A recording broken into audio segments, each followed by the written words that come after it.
ensemble, si je dis pas de bêtises. Non. En tout cas, pas officiellement, pas en match. Par contre, si je dis pas de bêtises, on a 2-3 confrontations l'un contre l'autre. Ouais. Quand tu étais à Valence et moi j'étais encore un peu joueur, Jeune, jeune joueur, voilà, on a eu quelques confrontations. Je me rappelle de 2-3 7 mètres et quelques petites contre-attaques. Ce que je te propose, c'est pourquoi pas de se changer et puis en souvenir du bon vieux temps, 2-3 7 mètres. Bah écoute, ça te va? Allez, Go, c'est parti. Bon, bah c'est parti Théo, on y va? Allez, feu.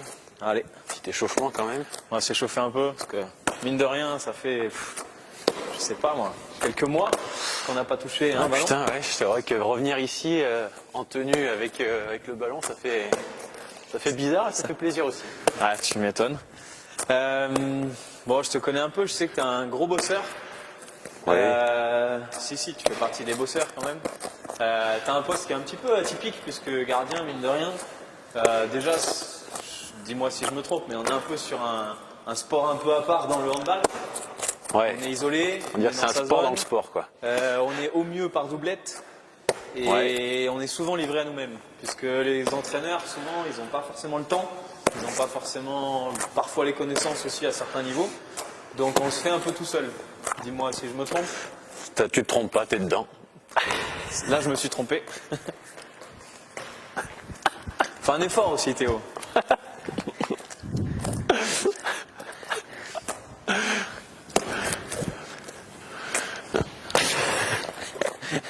Faut que tu répondes maintenant. Sinon, ça va pas le faire. Et c'était quoi la question? Bah, gardien, poste spécifique. Ouais, non, ça c'est sûr, c'est un petit peu un poste à part entière où déjà les autres sont 6 sur le terrain, toi tu es dans ta cage avec ta zone tout seul. Au mieux, tu es avec ta doublette où justement tu fais une sorte d'équipe dans l'équipe, donc ça c'est vraiment important. Et je pense que c'est ce qui fonctionnait bien, du moins à Cournon, là, sur les 2 gardiens avec qui j'étais, que ce soit Simon ou Léo, ça se passe très très bien. Donc ça C'est important d'avoir une bonne doublette. Ouais, c'est vraiment Pour la moi, confiance, si on parle du match, ça permet d'avoir de la confiance, quelqu'un qui t'aide. Quand t'es moins bien, quelqu'un qui prend le relais, ou toi prendre le relais. Exactement, ouais. Puis ça permet aussi, quand la concurrence est saine, c'est plus sympa de venir aux entraînements, de jouer, etc.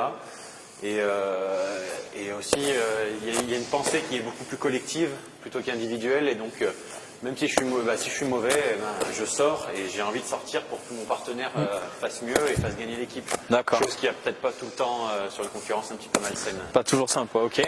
Et du coup, comme j'expliquais tout à l'heure, tu es plutôt un bosseur. Comment toi tu bosses, on va dire, à l'entraînement parce qu'il n'y a pas toujours quelqu'un pour les gardiens. Alors parfois il y a quelqu'un qui vient pour vous faire 2-3 exos, etc. Et toi, comment tu bosses déjà sur la partie, on va dire, entraînement, et aussi comment tu abordes les matchs, comment tu travailles un petit peu avec les niveaux qui enchaînent, comment on devient un peu plus bosseur, quoi.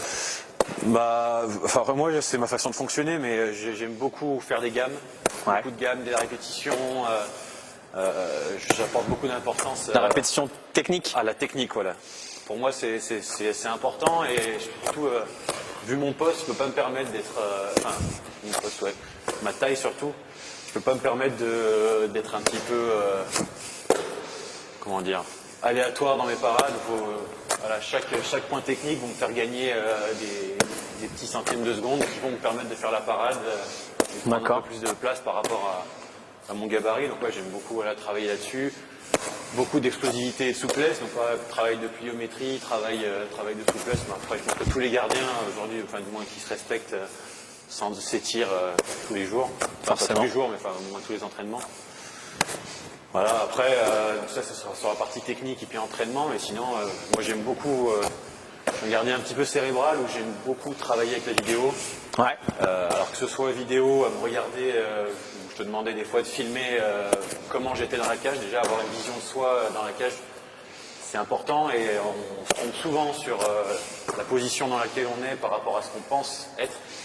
Ouais, la vidéo permet vraiment de se rendre compte si on est bien placé, pas bien placé, et Exact. le décalage entre la réalité et ce qu'on pense avoir en Voilà, tête. ou des petits angles par rapport au placement, comment ça se passe, etc.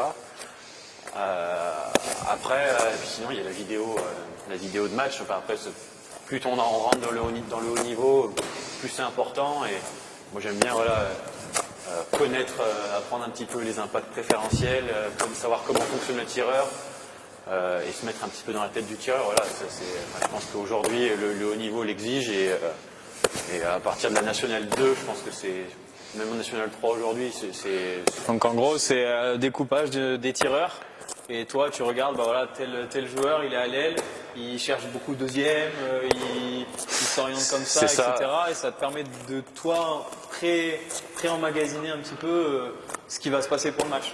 Ouais. Après, c'est surtout voilà, savoir, par exemple, un ailier, un pivot, est-ce qu'il a une gamme de shoot technique, qu'est-ce qu'il est capable de faire, donc est-ce que je peux me livrer assez rapidement ou pas, et surtout quel est le tir préférentiel, parce que surtout sur les arrières après, mais je sais que sur un moment un peu compliqué ou alors en fin de match, le joueur il est fatigué, Il revient dans aller les sur son tir préférentiels, bien sûr. ou si je sais que son tir préférentiel c'est chez n'importe quoi en haut deuxième poteau, si je lui fais 2 arrêts en bas premier, bah, je suis persuadé que le troisième il sera en haut deuxième parce qu'il va se réorienter sur son shoot facile et c'est là où il faut que je l'attende. Donc Mais ça, est-ce que le piège dans cette façon de fonctionner, c'est pas de tomber un petit peu dans le stéréotype et du coup de perdre un petit peu de...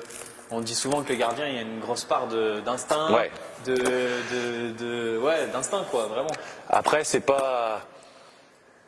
Ouais, le handball, de toute façon, c'est pas une science. Il y a des fois où, voilà, on sait pas pourquoi, le contre est deuxième poteau, le mec il fonce, je dois être premier, mais tu vas quand même deuxième, tu fais l'arrêt deuxième, tu sais pas pourquoi, tu l'as senti.